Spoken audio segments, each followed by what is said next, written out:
حسین کی تنہائی۔ علمدار کی شہادت کے بعد اب فرزند رسول بالکل تنہا تھے۔ خیموں کے اندر مضطرب و بے حواس بیویاں اور پیاس سے تڑپتے بچے تھے، اور باہر چاروں طرف خون کے پیاسے دشمن کبھی دہنی طرف دیکھتے اور کبھی بائیں طرف، کبھی سامنے دشمن کے ٹڈی دل کی طرف نظر کرتے تھے اور پھر کبھی مڑ کر خیام اہل حرم کی طرف دیکھنے لگتے تھے۔ یہ ایسا عالم تھا کہ حسین کبھی کبھی اپنے جانبازوں کی لاشوں سے مخاطب ہو جاتے تھے۔ دور دور کوئی ہمدرد، کوئی مددگار نظر نہ آتا تھا، اور پھر دشمن پر اتمام حجت کے لیے آواز استغاثہ بلند فرماتے تھے۔ دشمن یہ سمجھ رہا تھا کہ سارے اعزا ختم ہو گئے، سب دوست اور جتنے مددگار ایک ایک کر کے سب نے ہی موت کا جام پی لیا۔ اب حسین کے پاس اپنی جان کے سوا اور کوئی قربانی باقی نہیں ہے۔ حسین اب تک معجز نما تحمل دکھا چکے تھے، اور دشمن نے بھی اپنی سفاکیوں کی انتہا کر دکھائی تھی، لیکن حسین کے تابندہ جواہرات میں ایک در شہوار باقی تھا، جس کو پیش کر کے حسین دشمن کی اس سفاکی کو دنیا کے سامنے اجاگر کر دینا چاہتے تھے، جس کے آگے سفاکی اور ظلم ختم ہے۔ فرزند رسول اپنی اس عظیم قربانی کے لیے وقت کا انتظار کر رہے تھے، اور بالآخر وہ وقت بھی آ گیا۔ شہادت عبداللہ رضیع، امام مظلوم کا 6 مہینے کا شیرخوار بچہ جو علی اصغر کے نام سے مشہور ہے، اپنی مغموم ماں جناب رباب بنت عمر القیس کی گود میں تھا۔ شدت تشنگی سے باعث دم توڑ رہا تھا۔ فرزند رسول در خیمہ پر تشریف لائے اور جناب زینب کو آواز دی کہ بہن میرے ششماہے کو میرے پاس لاؤ تاکہ اس سے ودا ہو لوں۔ جناب زینب اس شیرخوار کو اس حالت میں حضرت کے سامنے لائیں کہ من کا ڈھل چکا تھا، ہونٹ نیلے پڑ چکے تھے، آنکھیں پتھرا رہی تھیں، اور یہ کہتے ہوئے بچے کو حسین کی آغوش میں دیا کہ اس بچے کو بھی 3 روز سے پانی نہیں ملا۔ امام نے اس بچے کو اپنے آغوش میں لیا، اور وہ بچہ شدت تشنگی کے کرب سے حضرت کی آغوش میں کروٹیں لینے لگا۔ حضرت اس بچے کو لیے ہوئے دشمنوں کے سامنے آ کر کھڑے ہوئے اور فرمایا، لوگو تم نے میرے سارے اعزا و انصار کو قتل کر دیا، یہ میرے خزانے کا آخری موتی ہے اور پیاس کی شدت کے باعث جاں بلب ہے، کم از کم اس کو تھوڑا پانی دے دو۔ حسین یہ کہہ ہی رہے تھے کہ ایک تیر ظلم نے بچے کا کام تمام کر دیا۔ حضرت نے بچے کا خون اپنے ہاتھوں میں لیا اور آسمان کی طرف دیکھ کر فرمایا، پروردگار تو اس قوم کے ظلم پر گواہ رہنا۔ حوالہ مقتل ابو اسحاق فلسفہ شہادت۔ سبط ابن جوزی نے اپنے تذکرے میں ہشام بن محمد کلبی سے روایت کی ہے کہ حضرت دشمنوں کے بالمقابل احتجاج فرما رہے تھے۔ ناگاہ اپنے پیاسے بچے کو دیکھا تو اس کو اپنے ہاتھوں پر اٹھا کر دشمن سے فرمایا کہ اگر تم مجھ پر رحم نہیں کرتے تو کم از کم اس بچے پر رحم کرو۔ دشمن کی طرف سے ایک ظالم نے ایک تیر مارا اور اس بچے کو ختم کر دیا۔ حضرت یہ حال دیکھ کر روئے اور فرمایا، بار الہا میرے اور دشمنوں کے درمیان حکم فرما۔ ندا آئی کہ اے حسین، اس بچے کے لیے ہم نے بہشت میں ایک دایا متعین کر دی ہے۔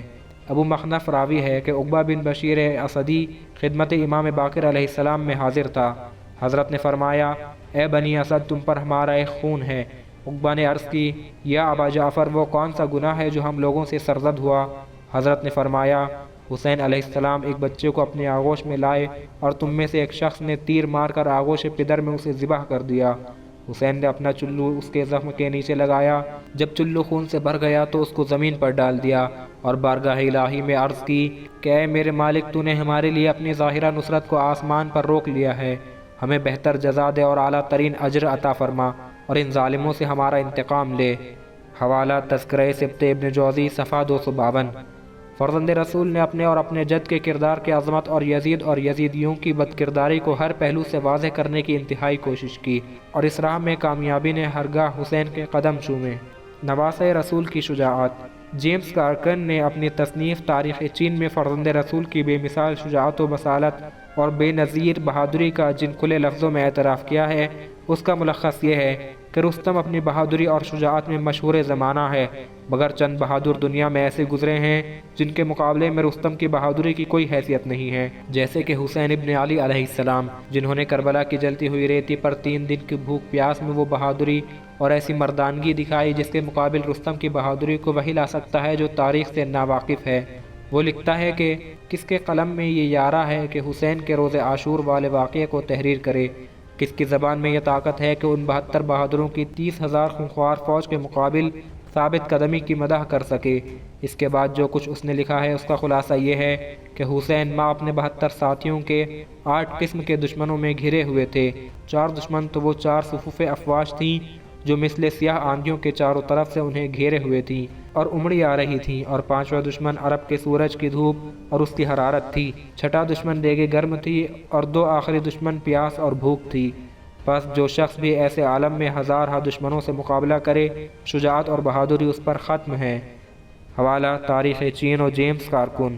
جیمز کارکن نے صرف 8 دشمنوں کا ذکر کیا، لیکن ان کے علاوہ انصار اور اعزاء کا غم، اپنی تنہائی، خالی اور سنسان خیام، اعزاء و انصار اور عورتوں اور بچوں کا اضطراب و اضطرار اور ان کی پریشانی، دشمن کی شقاوت اور حرم رسول کی عزت و حرمت کا خیال، جیتے جی اہل حرم کی حفاظت اپنے بعد ان کی مصیبتوں کا تخیل، بھوکے پیاسے بچوں کی پریشان حالی کا تصور، اور ان کے علاوہ کتنی ہی اور باتیں تھیں جن کا دور بیٹھ کر سوچنے والے کو تخیل بھی نہیں ہو سکتا۔ یہی وہ اندوہناک حالات تھے جو حسین علیہ السلام کی عظیم مصیبت کو عظیم تر بنا رہے تھے۔ ایسے حالات میں کسی ایسے شخص کا اس طرح بے جگری اور بہادری کے ساتھ لڑنا جس طرح کے فرزند رسول لڑے، حقیقتاً انسانیت کا ایک اعجاز ہے، جس سے معلوم ہوتا ہے کہ انسانیت کی بلندیوں تک ابھی انسان کا تخیل بھی نہیں پہنچ سکا ہے۔ اگر فرزند رسول اپنے بہادر جوانوں اور سورما ساتھیوں کے ساتھ مل کر دشمن پر حملہ کرتے تو یقیناً لڑائی کا رخ کچھ اور ہی ہوتا۔ امام مظلوم اگر نکلنا چاہتے تو اپنے ساتھیوں کے ذریعے دشمن کا محاصرہ توڑ کر خود تو صحیح و سالم نکل ہی سکتے تھے، مگر حسین نے تو کچھ اور ہی چاہا تھا۔ سب کو ایک ایک کر کے دنیا سے رخصت کر دیا۔ اب جب کہ دن بھر کی دھوپ سر پر پڑ چکی تھی، ساتھیوں اور عزیزوں کے داغوں سے سینہ داغدار ہو چکا تھا، علی اکبر کی جوانی نے بصارت میں کمی کر دی تھی، عباس جیسے بہادر بھائی کی جدائی نے کمر توڑ دی تھی، تب یہ 57 برس کی عمر کا انسان تلوار سنبھال کر جنگ کرنے پر آمادہ ہوا۔